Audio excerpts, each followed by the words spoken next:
Nagpainit na rin ako ng mantika sa kawali at igisa ko na yung bawang.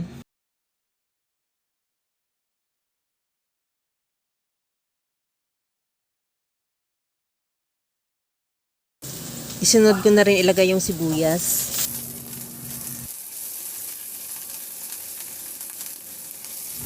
Maglagay din ako ng kamatis.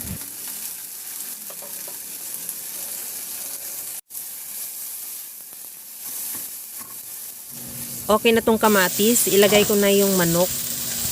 Nahiniwa ko lang din siya ng maliliit, nasa 500 grams lang.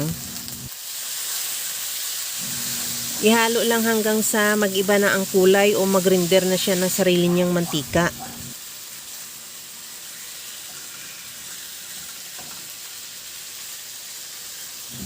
Timplahan ko na rin ng asin at paminta.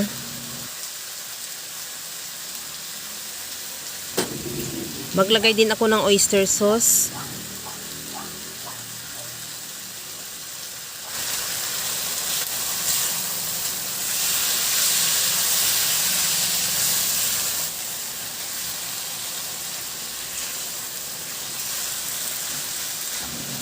Okay na tong ating manok, lagyan ko na ng tubig.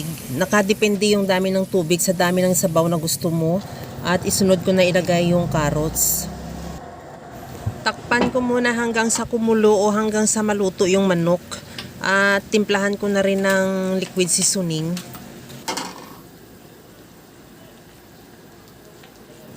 Sa puntong ito, ilagay ko na yung sutanghon. Bali, 2 pirasong sutanghon lang.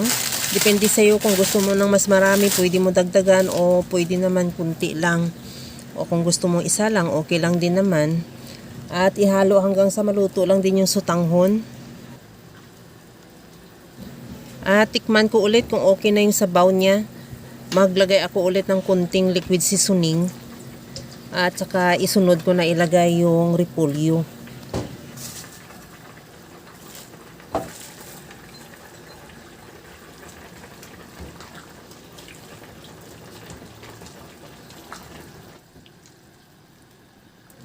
Pagkaluto ng repolyo, maglagay ako ng nilagang itlog ng pugo. Optional, kung wala ka, pwede naman wala.